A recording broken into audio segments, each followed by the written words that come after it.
श्री कृष्ण कहते हैं, खुद को ऐसा बनाओ कि लोग तरस जाएं। वो तुझे खोकर चैन से जी रहे हैं। बस तू इतना मुकाम बना कि फिर तुझे पाने की आरजू में वो हर रात बेचैन सोए। इतना मत बोलो कि दुनिया पहचान ले। कुछ ऐसा बनो कि दुनिया खामोश होकर तुम्हारा नाम ले। तू अभी चुप है क्योंकि वक़्फ़ तगूंगा है, पर एक दिन वो बोलेंगे और सब तेरे नाम से डरेंगे। खुद को इतना कीमती बना दो कि जो आज तुम्हें नज़रअंदाज कर रहे हैं, कल तुम्हें देखने के लिए भी अपॉइंटमेंट मांगे। श्री कृष्ण कहते हैं, तरक्की की चुप सी सीढ़ियों चढ़ो, शोर तभी मचाओ जब मंजिल तुम्हें सलाम करे। कभी किसी के लौट आने का इंतजार मत कर। खुद को ऐसा बना कि जिसे तू छोड़े वो उम्र भर लौटने की दुआ करे। तेरी कहानी अभी अधूरी है तेरे आंसुओं की स्याही से। एक दिन वो इबारत लिखेगा वक्त, जिसे दुनिया रिस्पेक्ट कहेगी जो तुझे आजमाते हैं। उन्हें तू कुछ ऐसा दिखा कि तेरा नाम सुनकर ही उनकी सांसें उलझ जाया करे। खुद को आग मत समझ, खुद को वो राख बना जिससे एक दिन पूरी दुनिया की नींव हिल जाए। कुछ मत बोल, बस इतना कर कि तेरा साया भी लोगों को सोचने पर मजबूर कर दे। ये इंसान कौन था और इतना खामोश होकर भी इतना असरदार कैसे? न तूफान डराते हैं, न नदियों का वेग विचलित करता है, क्योंकि जैसे समुद्र सब कुछ समेट कर भी मर्यादा नहीं तोड़ता, वैसे ही वह योगी जो परमात्मा में स्थित होता है, हर सुख दुख में भी न डगमगाता है न टूटता है। श्री कृष्ण कहते हैं, शांति तब नहीं मिलती जब सब शांत हो। शांति तब मिलती है जब भीतर की आग बूझ जाए, जब ममता छूट जाए, जब मुंह, अभिमान और इच्छाओं की जंजीरें गिर जाएं। कान्हा कहते हैं, दर्द से भागो मत, क्योंकि यही दर्द कल शक्ति बनकर उभरेगा। जब दुनिया तुम्हें गिराने पर तुली हो, तब वही जमीन बनती है। उड़ान की लोगों से मत डरो। डरो तो उन अपनों से जो चेहरे पर मुस्कुराते हैं पर पीठ पीछे गहराई से वार करते हैं। इससे पहले कि हम इस विषय को गहराई से समझें, आपसे अनुरोध है कि इस वीडियो को अंत तक देखें। यदि आपको हमारा यह प्रयास पसंद आए तो वीडियो को लाइक करें और नीचे कमेंट में जय श्री राधे कृष्णन अवश्य लिखें। साथ ही अगर आपने हमारे चैनल कृष्णा साधना को अभी तक सब्सक्राइब नहीं किया है तो अभी सब्सक्राइब करें और बेल आइकॉन जरूर दबाएं, ताकि हमारी हर नई प्रेरणादायक वीडियो सबसे पहले आप तक पहुंचे। रात की गहरी नींद वही पाता है जो दिन भर ईमानदारी से जिया हो, और दुनिया में सबसे दुर्लभ चीज सुकून मिलती है। केवल आत्मा की सच्चाई से कभी सोचो मत कि मदद मांग लूं, क्योंकि मुसीबत तो थोड़ी देर की होती है, लेकिन एहसान जिंदगी भर का बोझ बन जाता है। धैर्य, धर्म और साहस, यही 3 शस्त्र हैं जो जीवन के युद्ध में जीत दिलाते हैं, और यदि हार भी हो जाए तो वह भी परमात्मा की योजना का हिस्सा होती है। श्री कृष्ण कहते हैं, जीवन एक रथू की तरह है। सुख दुख आते जाते रहते हैं, पर जो आंधी में भी खड़ा रहे उसे ही योगी कहते हैं। जो समय की कीमत नहीं समझता, उसके लिए समय दोबारा नहीं लौटता, और जिसने अपनी कमियों को नहीं जाना, वह दूसरों की बुराई में जीवन गंवा देता है। भगवान की योजना पर शक मत करो। कभी सजा भी मिलती है, क्योंकि हमने कभी अनजाने में कुछ तो गलत किया होगा। गवाही देने की जरूरत नहीं, जब समय बोलेंगे तो झूठ भी सच का चेहरा पहनकर भाग जाएगा। सेवा करो लेकिन आशा मत रखो, क्योंकि इंसान तो कीमत आंकता है पर भगवान मूल्य चुकाते हैं। हवा में उछलते बच्चे की तरह विश्वास रखो, जो गिरने से नहीं डरता, क्योंकि उसे भरोसा होता है कि कोई पकड़ने वाला है। लोग क्या कहेंगे इस पर ध्यान मत दो। अपने विचारों को सुना करो, क्योंकि वही तुम्हारी असली दिशा है। बुराई करने दो उन्हें जो बराबरी नहीं कर सकते, क्योंकि तुम्हारी ऊंचाई उनकी हीनता को उजागर करती है। जहां कान्हा के सिवा कोई सुनने वाला नहीं होता, वहीं बैठकर रो लेना सबसे बड़ा आराम होता है, क्योंकि वहां आंसुओं की कोई व्याख्या नहीं होती, बस मौन में सुन लिया जाता है। सब कुछ जो लोग नींद से प्यार करते हैं वह अक्सर सपनों में ही जीते हैं, पर जिन्हें अपने सपनों की कद्र होती है उन्हें नींद भी नसीब नहीं होती। कृष्ण कभी देर नहीं करते। वो जितना इंतजार करवा रहे हैं उसे 1000 गुना ज्यादा देने की तैयारी कर रहे हैं। लेकिन क्या तुम उसके योग्य बनने की तैयारी कर रहे हो?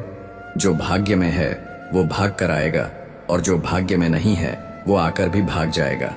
मित्रता आवश्यक है, संबंध भी, पर जीवन की कठिनाइयां यही सिखाने आती है कि अकेले रहने की कला भी आवश्यक है। जीवन की सार्थकता तब आती है जब तुम समझ जाते हो किसे कब और कितना बोलना है। लोगों से बोलो, उनके बारे में नहीं, क्योंकि शिकायतें उसी पल समाप्त हो जाती हैं जब दिल से संवाद आरंभ होता है। धर्म से भरा हृदय धर्म की भाषा बोलता है, अधर्म से भरा हृदय केवल अधर्म की सलाह देता है। इसलिए तुम्हारे आसपास कौन है, यह ध्यान रखना भी धर्म का हिस्सा है। कान्हा कहते हैं, दुष्टों की भलाई मत करना, क्योंकि बिच्छू चाहे जितना पालो डंक ही मारेगा। जो मिला नहीं उसकी ख्वाहिश करो, पर जो मिला है उसकी बेकदरी मत करना, क्योंकि जिसे तुम आज नजरअंदाज कर रहे हो वही कल तुम्हारी सबसे बड़ी जरूरत बन सकता है। किसी को इतना सर पर मत बैठाओ कि वो तुम्हारे सिर का बोझ बन जाए, और किसी की इतनी चापलूसी मत करो कि वो तुम्हारी कई मत भूल जाए। आईना कभी झूठ नहीं बोलता, पर लोग उसकी भी परछाई में धोखा ढूंढ लेते हैं। इसलिए अंधा भरोसा करने से पहले अपने आप से पूछना सीखो। जल्दबाजी में लिए गए फैसले अक्सर आत्मा को चुभते हैं। हर निर्णय को वक्त दो, क्योंकि वक्त से बड़ी कोई सलाह नहीं होती। अपने पंखों पर भरोसा रखो। हवाओं के भरोसे तो सिर्फ पतंगे उड़ती है, आत्मा की उड़ान विश्वास से होती है, हवा से नहीं। गरीब वो नहीं जो भूखा है, गरीब वो है जिसे रोटी की कद्र नहीं। वो रोटी जो जमीन पर पड़ी हो, गरीब मुस्कुराकर खा लेता है और अमीर हाथ से मिली रोटी को भी ठुकरा देता है। जहां रहने के लिए मकान हो पर लोग तुम्हारी कद्र ना करें, वहां रहना सड़क पर सोने से भी बदतर है। श्री कृष्ण कहते हैं, शब्दों में ताकत होती है पर मौन में सत्य होता है। कमजोरी किसी को मत बताओ, क्योंकि दुनिया ताकतवर नहीं है, चालाक है। लोग तभी कद्र करना सीखते हैं जब तुम भी उन्हें उनकी भाषा में उत्तर देना शुरू करो। यह मत भूलो, अहंकारियों के साथ मौन नहीं साहस बोलता है। प्यार वहीं तक टिकता है जहां सम्मान बना रहे। जहां कद्र कम हो जाए वहां रिश्ते सिर्फ औपचारिकताएं बन जाते हैं। जो दूसरों को नीचा दिखाते हैं वे खुद कितना नीचे गिरते हैं इसका अंदाजा भी उन्हें नहीं होता, और जो खुद को ऊंचा समझते हैं उन्हें जीवन अक्सर ठोकरों के जरिए नम्रता सिखाता है। अहंकार से अंधा व्यक्ति ना खुद की गलतियां देख पाता है, ना दूसरों की अच्छाइयां समझ पाता है। पीठ पीछे चर्चा वही बनते हैं जिनमें कुछ विशेष होता है।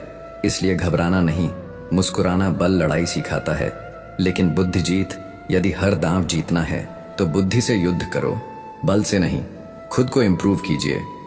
लोगों को इम्प्रेस करने की जरूरत ही नहीं रहेगी, क्योंकि जो खुद से बड़ा हो जाता है उसे दूसरों की वाहवाही की भूख नहीं रहती। अभिमन्यु बनने के लिए मृत्यु का सामना करना पड़ता है, अर्जुन बनने के लिए बस जीत तय होनी चाहिए। कभी किसी के एहसान का मोहताज मत बनो। कमजोर बनोगे तो दुनिया तुम्हें सहारा नहीं सौदे की तरह देखेगी। अंधा प्रेम एक ऐसा कुआं है जिसमें गिरकर आत्मा की उड़ान भी दम तोड़ देती है। प्यार करो लेकिन आंखें खोलकर।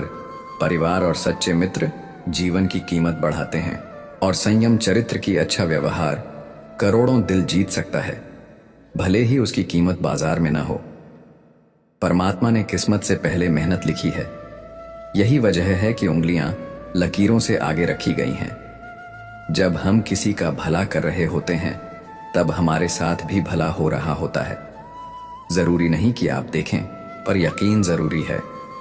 जमीन पर चलने वाला तभी अडिग रहता है जब उसका रिश्ता आसमान वाले से मजबूत होता है, और जब आत्मा परमात्मा से जुड़ जाए तब परिवर्तन सहज ही हो जाते हैं। बड़ा बदलाव तब शुरू होता है जब कोई अपना अगला कदम पहचानने लगता है। हम वही बनते हैं जो हम अपने भीतर तय करते हैं। आंसू जब बहते हैं तब केवल चुप्पी नहीं निकलती, उनमें वह दुआएं भी छुपी होती हैं जो सिर्फ ऊपर वाला सुनता है। जहां तक रास्ता दिखता हो वहां तक चलो, फिर अगला मोड़ खुद ब खुद दिखाई देगा।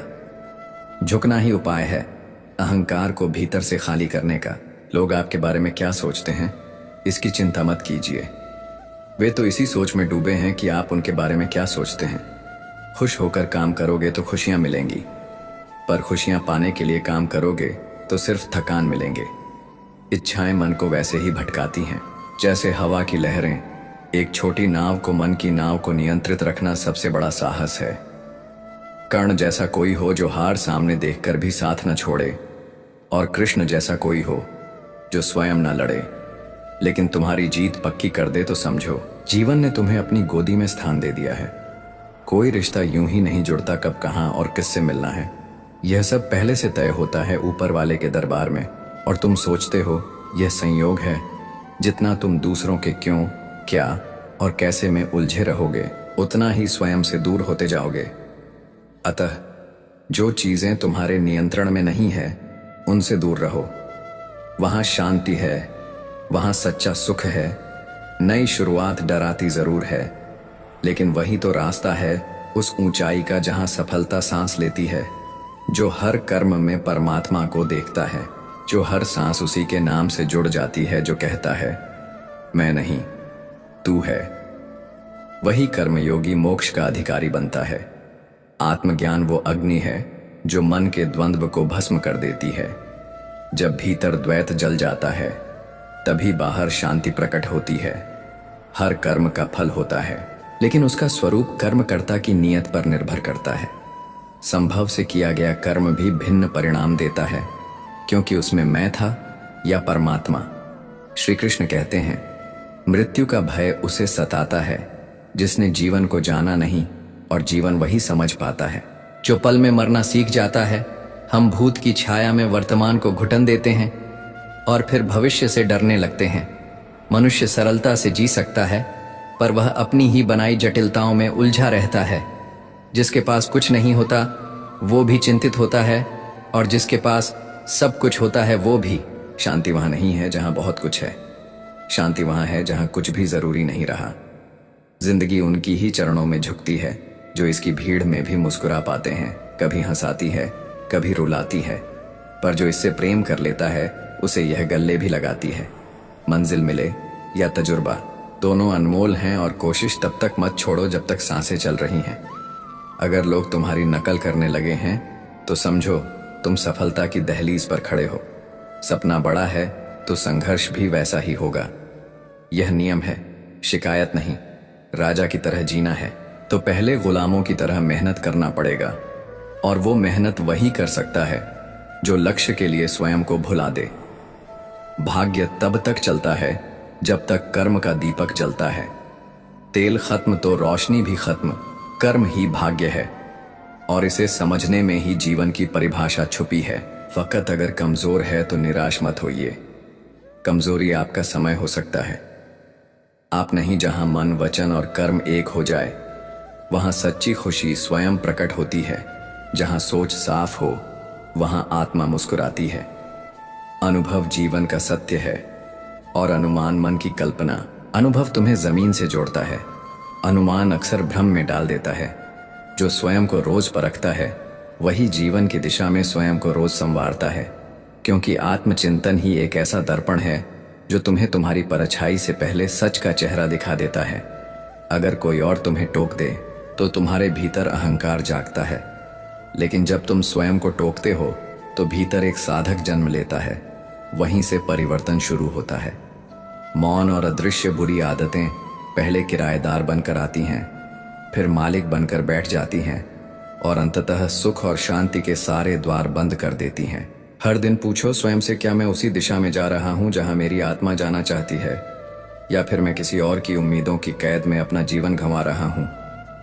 बदले की भावना, ईर्ष्या, क्रोध, ये दुर्गुण नहीं, ये ऊर्जा के कातिल है। ये वो आग है जिसमें तुम किसी और को जलाना चाहते हो, पर अंततः खुद ही राख हो जाते हो। जीवन का मूल्य तभी समझ आता है जब हम उन बातों में समय व्यर्थ करना छोड़ देते हैं जो केवल शोर करती हैं, अर्थ नहीं रखती। हर पल अनमोल है। जो बीत गया वह लौटेगा नहीं, पर जो आ रहा है उसे बेहतर बनाना तुम्हारे हाथ में है। अनुशासन कोई बंधन नहीं, बल्कि वो दरवाजा है जो आत्म विकास की ओर खुलता है। छोटी छोटी बातों में उलझकर हम अपने जीवन की ऊंचाई खो देते हैं।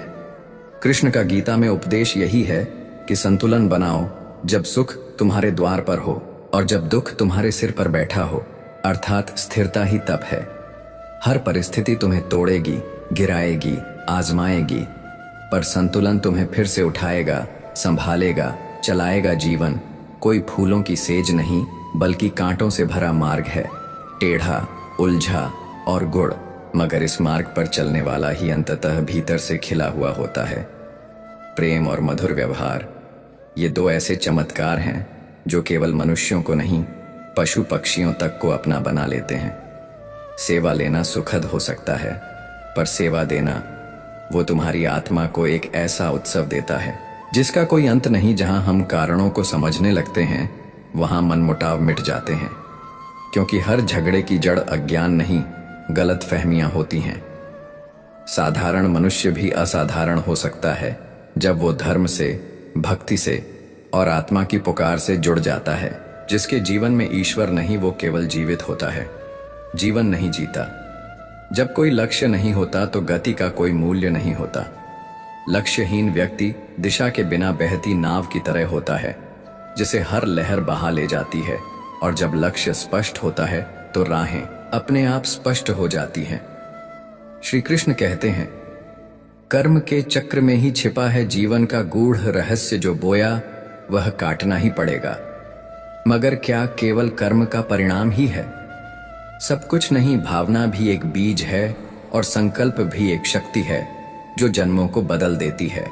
मनुष्य योनि जिसे पाना ही दुर्लभ है, 8,24,000 योनियों के बाद मिलती है।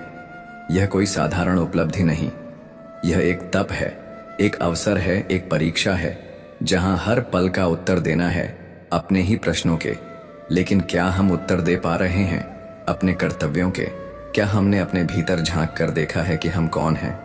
हर शब्द जो हम बोलते हैं, हर विचार जो हम सोचते हैं, वह भी एक कर्म है। और उस कर्म की प्रतिक्रिया केवल भविष्य में नहीं, हमारे वर्तमान को भी आकार देती है। और यही वर्तमान जब स्थिर होता है, जब मन शांत होता है, तो ध्यान अपने आप घटने लगता है। ध्यान कोई क्रिया नहीं, वह तो मन के शुद्ध होने की एक स्वाभाविक प्रतिक्रिया है। पर क्या हम उस शुद्धता को ओढ़ते हैं या सिर्फ बाहर से सजते हैं? जब मन में लोभ, द्वेष, ईर्ष्या, क्रोध का जाल होता है, तब ध्यान नहीं घटता, तब भीतर की शांति रूठ जाती है। इसलिए सबसे पहले अपने स्वभाव को तपाओ, अहंकार को धोओ, विचारों को छानो और भावनाओं को प्रेम से सींचो। फिर देखो, ध्यान अपने आप घटेगा, पूजा स्वाभाविक हो जाएगी, प्रार्थना मौन बन जाएगी और सेवा जीवन बन जाएगी। अपने जीवन को जब तुम नियमों से बांधते हो, तब वह टूटता नहीं, वह संयम के धागों से मजबूत होता चला जाता है। और जब जीवन का हर क्षण एक नियम के साथ बहता है, तभी वह पुण्य बनता है। यही तो है धर्म, जिसका प्रत्येक कर्ण कर्म में व्यक्त होता है और जिसका प्रत्येक कर्म मोक्ष में परिणत होता है। लेकिन फिर भी लोग कहते हैं, मैं पूजा नहीं करता, मैं केवल अच्छा कर्म करता हूं। पर क्या बिना आत्मज्ञान के कर्म पूर्ण हो सकता है? नहीं, क्योंकि बिना ज्ञान के कर्म केवल श्रम है और बिना श्रद्धा के पूजा केवल प्रदर्शन है। तो पहले श्रद्धा को जगाओ, फिर सेवा में उतर जाओ। और सेवा कैसी हो? जिससे कोई जान भी ना पाए कि तुमने सेवा की है। यही तो है निष्काम कर्म। और निष्काम कर्म ही उस भक्ति की पहली सीढ़ी है जहां कोई पुरस्कार की कामना नहीं करता। परंतु क्या हम ऐसा कर पाते हैं, या फिर हम अपने ही द्वारा किए गए दान पुण्य का हिसाब रखते हैं? मैंने इतना दिया, मुझे इतना मिला, यह व्यापार है, भक्ति नहीं। भक्ति तो वह है जो जल की तरह बहती है, मिट्टी की तरह समर्पित होती है और अग्नि की तरह सब कुछ स्वाहा कर देती है। जो मनुष्य केवल कमाता है और आवश्यकता होते हुए भी उस धन को बचा कर रखता है, वह केवल निर्धन ही नहीं, दुर्भाग्यशाली भी है। धन का उपयोग यदि समय पर ना हुआ तो वह किसी का नहीं होता। पैसे को संजो, लेकिन मोह से नहीं, विवेक से। और दान कहाँ करें? जहां आवश्यकता हो किंतु ध्यान रहे। दान भी वहां करें जहां वह किसी की आत्मा को ऊपर उठाने का माध्यम बने, केवल पेट भरने का नहीं। जीवन को अर्थ दो, केवल धन से नहीं, अपने कर्मों, विचारों और भावों से। हर दिन अपने विचारों को परखो, अपनी भावनाओं को नापो और अपने कर्मों को मोमबत्ती की तरह जलाकर देखो, प्रकाश दे रहे हैं या धुआं। और यही आत्मनिरीक्षण तुम्हारा गुरु है, क्योंकि कोई और तुम्हें तुम्हारी बुराई नहीं समझा सकता जब तक तुम स्वयं ना देखो। और जब तुम देख लेते हो, तब क्रांति वहीं से शुरू होती है, भीतर से। तब तुम प्रश्न नहीं करते, क्यों मेरे साथ ऐसा हुआ, बल्कि उत्तर देते हो, शायद यह मेरी चेतना के लिए आवश्यक था। सच्चा अध्यात्म वही है जो तुम्हें भूत में उलझाता नहीं, वर्तमान में जागरूक करता है और भविष्य की चिंता से मुक्त कर देता है। श्री कृष्ण कहते हैं, जिसने अपने स्वार्थ के लिए किसी का नुकसान सोचा, उसने अपने भाग्य के पन्नों पर कालिक पोत दी। क्योंकि जो जैसा बोता है उसे वैसा ही काटना पड़ता है, और काटते वक्त वह बीज कांटे बन जाते हैं। किसी को छल कर जो सुख मिलता है वह अंततः सबसे गहरा दुख बन जाता है, क्योंकि मनुष्य कभी केवल दूसरों को नहीं छलता, वह अपने भविष्य को भी धोखा दे बैठता है। गरुड़ पुराण गूंजता है, जिसने बुरे कर्म किए उसका दुख जन्म से लेकर मृत्यु और मृत्यु के बाद तक उसका पीछा करता है। वह रोता है परंतु आंसू नहीं गिरते, क्योंकि आत्मा की पीड़ा ने उसे मौन बना दिया होता है। अच्छे कर्मों की शुरुआत बाहरी काम से नहीं बल्कि भीतर के विचारों से होती है। मन की भूमि पर जो बोया जाए वही कर्म बनता है। संगत सबसे बड़ा साधन है आत्म विकास का। बुरी संगति मन को खींचती है पाप की खाई में, और अच्छी संगति आत्मा को उठाती है। आकाश की ऊंचाइयों की ओर हमेशा अच्छे लोगों के साथ जुड़िए, क्योंकि बुद्धि बंध जाती है वहां जहां संगत संकीर्ण होती है। अच्छे कर्मों के बनने से पहले विचारों का जन्म होता है, और विचार पैदा होते हैं वातावरण से। इसीलिए अपने घर का, अपने मन का, अपने शरीर के आभामंडल का वातावरण सकारात्मक रखो, क्योंकि जहां प्रकाश नहीं वहां अंधकार नहीं आता, वह फैलता है। मृत्यु केवल एक रेखा नहीं है, जीवन की मृत्यु उस बिंदु का नाम है जहां पूर्व जन्म के कर्म, वर्तमान के आचरण और भविष्य की गति तीनों एकत्र होकर निर्णय लेते हैं। मनुष्य के भीतर जो कर्म संग्रहित होते हैं वही आगे प्रारब्ध बनते हैं, और प्रारब्ध केवल एक कहानी नहीं होती, वह हमारे निर्णयों की अंतिम छाया होती है। प्रारब्ध 3 प्रकार के होते हैं, मंद, तीव्र और अति तीव्र मंद। प्रारब्ध को हम बदल सकते हैं पुरुषार्थ से, तीव्र प्रारब्ध को तपस्या और संतों के आशीर्वाद से, लेकिन अति तीव्र प्रारंभ वह तो समय के हाथों से लिखा गया भाग्य है जो होकर ही रहेगा। और जब वह होकर ही रहेगा तब हमारे पास एक ही विकल्प बचता है, अपने भीतर के प्रकाश को जलाए रखना। सबसे बड़ा पाप स्त्री का अपमान है, क्योंकि स्त्री केवल शरीर नहीं, वह सृजन की मूर्त छाया है। वह देवी है, वह धरा है, वह धुरी है जिसने उसे तिरस्कृत किया। उसने सृष्टिकर्ता को अपमानित किया। जिसने उसका मान रखा उसने अपने भाग्य को सिंचित किया, और यहीं से जन्म लेती है आत्मा की वह चेतना जो मोक्ष की ओर बढ़ती है। विचार, कर्म, परिणाम, पुनर्जन्म, मोक्ष, ये वही चक्र है जो चलता रहता है। कर्म ऐसा करो कि जन्म बार बार ना लेना पड़े। विचार ऐसा रखो कि हर दिन ईश्वर से मिलने की तैयारी हो, और फिर जैसे ही कर्मों का चक्र पूर्ण होता है आत्मा को मोक्ष की प्राप्ति हो जाती है। लेकिन मोक्ष का मार्ग कोई सीधा मार्ग नहीं, वह उलझनों से भरा, आंसुओं से भीगा और तप से तपाया गया मार्ग होता है। ध्यान रखिए, धन का लोभ, जरूरत के समय धन को बचाना और दूसरों की सहायता से मुंह मोड़ना, यह भी पाप की श्रेणी में आता है। धन उस वक्त काम आता है जब आत्मा पर संकट आता है, वरना वह केवल तिजोरी में सड़ता है, आत्मा नहीं बचा सकता। सुनो, अपने घर परिवार की आवश्यकताओं को प्राथमिकता दो। दान पुण्य सामर्थ्य के अनुसार करो, दिखावे के लिए नहीं। अपनी आय से अधिक खर्च मत करो, परंतु जरूरत में कंजूसी भी मत करो। परिवार सबसे बड़ा धर्म है और त्याग सबसे बड़ी भक्ति। तू चुप रहेगा तो अधर्म और ऊंचा उठेगा, और तेरा मौन पाप बन जाएगा, क्योंकि जब अत्याचार सहन किया जाता है तब वह दोहराया जाता है। जिस क्षण अर्जुन ने अपने प्रियजनों को देख युद्ध छोड़ने की इच्छा की, उसी क्षण श्री कृष्ण ने कहा, जो तुझे अपने लगते हैं वही अधर्म की ओर खड़े हैं। तू ममता से नहीं, धर्म से देख, और जब तू धर्म की आंखों से देखेगा तभी तू समझेगा कि कर्तव्य का अर्थ भावनाओं से बड़ा होता है। धर्म का मूल आधार कर्म है, और बिना कर्म के कोई धर्म नहीं। जैसे बिना दीप के रात्रि को उजाला नहीं, वैसे ही बिना निष्काम कर्म के आत्मा को मोक्ष नहीं। दान सबसे बड़ा कर्म है, परंतु केवल दान नहीं, वह दान जो मौन हो, जो दिखावा न हो, जो अहंकार से मुक्त हो, क्योंकि अहंकार से किया गया पुण्य भी भीतर से पाप हो जाता है। श्री कृष्ण कहते हैं, मनुष्य का सबसे बड़ा कर्म अपने मन को अपने ही अधीन रखना है। जिसने मन को वश में कर लिया उसने संसार के सारे युद्ध पहले ही जीत लिए। गुजरा हुआ कल और आने वाला कल, यह दोनों केवल कल्पना है। जो अस्तित्व में है वह केवल यह क्षण है, यह अब है। और जो इस अब में जीता है वही जीवन की संपूर्णता को समझ पाता है। पाप वह नहीं जो केवल किया गया हो, पाप वह भी है जो सहा गया हो। द्रौपदी का अपमान केवल उसका नहीं था, वह उस धर्म का अपमान था जो न्याय मांग रहा था। और जब धर्म का अपमान होता है तब संहार निश्चित होता है। जब कोई स्त्री अपमानित होती है तो सृष्टि कांपती है और इतिहास करवट लेता है। द्रौपदी की चुप पुकार ही महाभारत का गर्जन बनी, क्योंकि वह पुकार न्याय की थी और न्याय कभी मौन नहीं होता। कर्म योग वह है जिसमें व्यक्ति कर्म करता है परंतु फल की अपेक्षा नहीं करता, क्योंकि फल की इच्छा ही बंधन है और त्याग ही मुक्ति का आरंभ कर्तव्य से किया गया। कोई भी अच्छा कार्य उत्तम तो हो सकता है परंतु श्रेष्ठ नहीं। श्रेष्ठ कर्म वही होता है जो निष्काम हो, और वह कर्म ही मोक्ष की ओर ले जाता है। जब तू अन्याय का विरोध नहीं करता तो तू उसके पक्ष में खड़ा होता है, और जब तू बार बार सहता है तब सामने वाला तेरे मौन को सहमति मान लेता है। विरोध करना विद्रोह नहीं है, यह आत्मसम्मान का रक्षा कवच है। जो सहता है वह टूटता है और जो बोलता है वह बनता है। ईश्वर ने कर्म दिया है, भाग्य नहीं लिखा।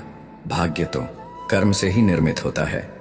और जो इस रहस्य को जान गया वह जान गया कि कर्म से बढ़कर कोई पूजा नहीं।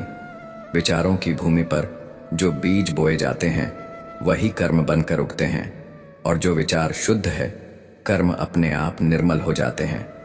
असंतोष, द्वेष, लोभ, मोह, लालच, यह सब पाप की जड़ें हैं, और इन्हीं जड़ों से कर्म भी बंध जाता है।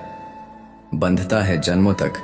जो आत्मा के भीतर शुद्ध प्रकाश को जलाता है वही अपने कर्मों से ऊपर उठता है, वही बंधन से मुक्त होता है। हम दूसरों की मदद करें या ना करें, पर इतना तो कर ही सकते हैं कि किसी का दिल न दुखे, क्योंकि जो दर्द हम देते हैं वो कभी न कभी किसी मोड़ पर लौटता जरूर है। बस समय बदलता है, दृश्य नहीं। जो चीज आपकी है वह लाख खो जाए, समय की रेत में दब जाए, फिर भी किसी न किसी मोड़ पर लौट आती है। इसलिए विश्वास रखो लेकिन मोह मत पालो। श्री कृष्ण कहते हैं, तुम दुख रिश्तों से नहीं पाते, तुम मोह से जलते हो, क्योंकि प्रेम देता है, मोह बांधता है। प्रेम की भाषा देने की होती है और मोह की भाषा होती है। अपेक्षाओं की प्रेम एक शक्ति है, मोह एक निर्बलता।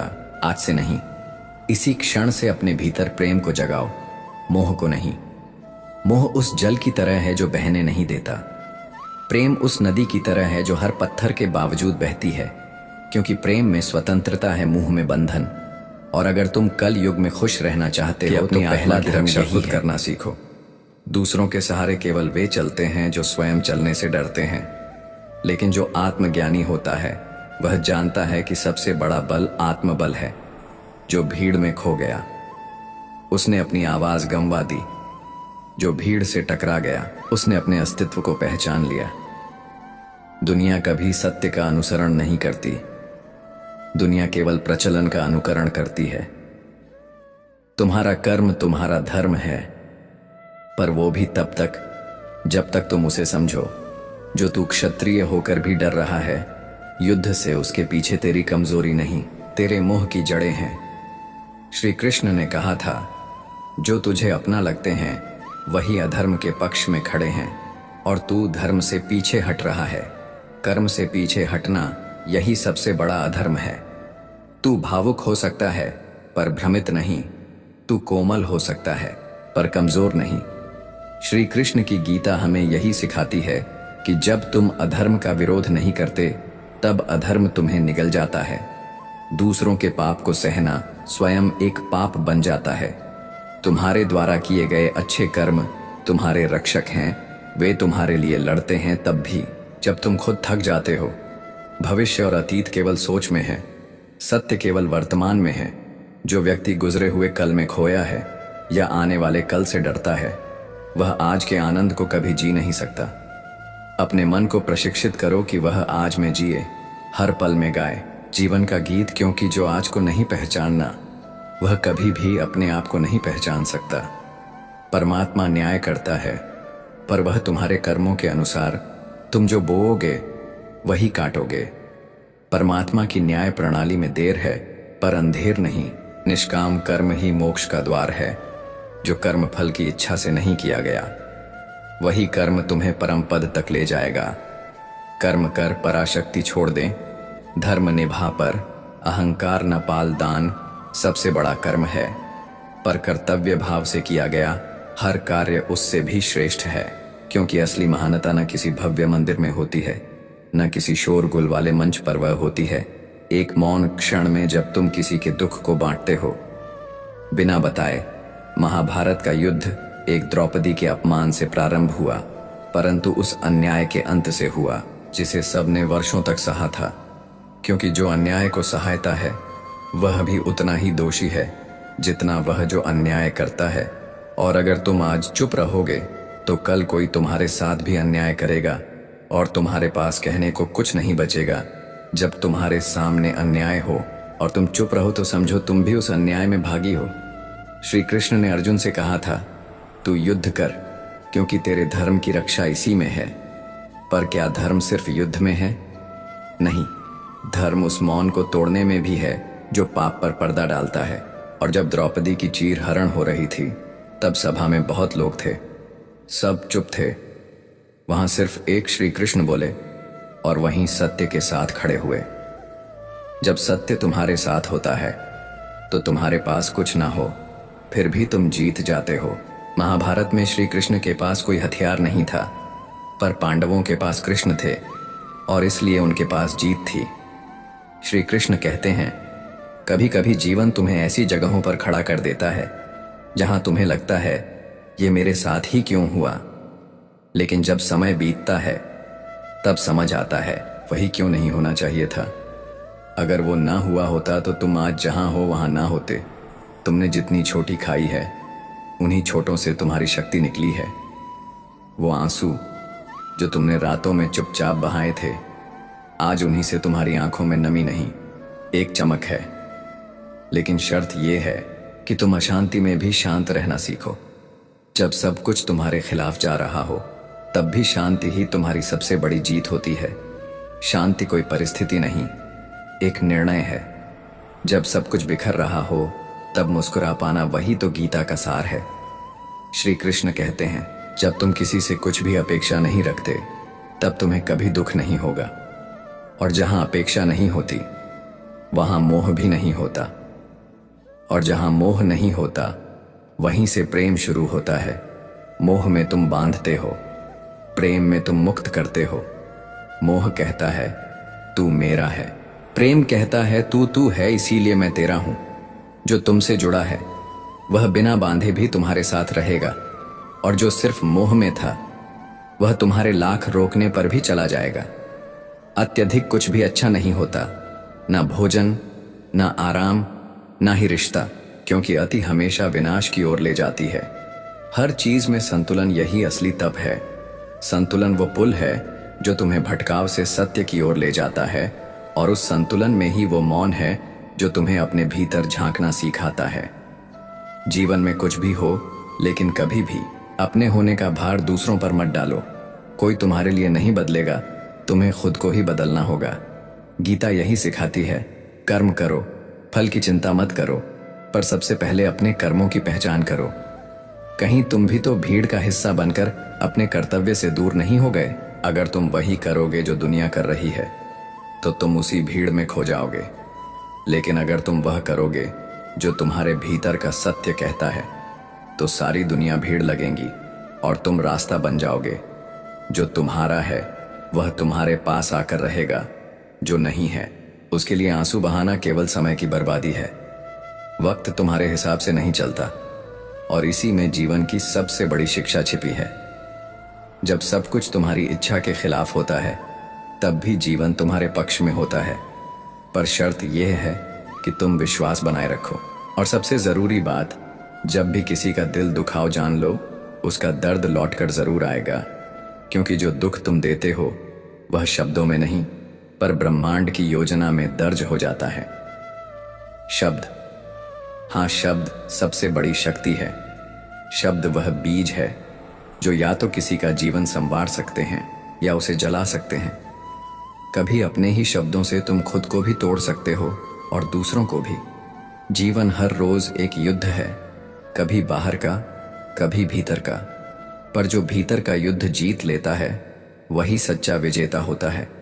महाभारत की वह पीड़ा जिसमें आत्मा की शांति भी प्रश्न बन जाए, जिस पुत्र की मुस्कान में अर्जुन को भविष्य दिखता था, उसी अभिमन्यु की मृत्यु ने अर्जुन से वर्तमान भी छीन लिया।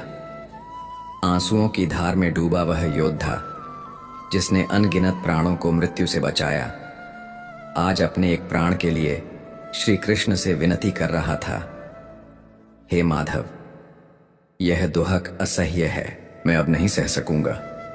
परंतु क्या मृत्यु वह अंत है जहां सब कुछ छूट जाता है, या वह आरंभ है जहां पहचाने भी धुंधली पड़ जाती है?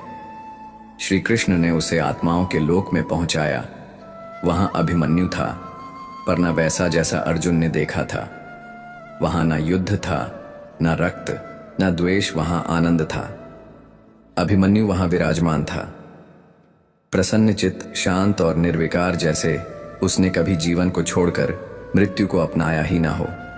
और वही अर्जुन ने पुकारा, पुत्र अभिमन्यु, परंतु उत्तर चौंका देने वाला था, आप कौन हैं?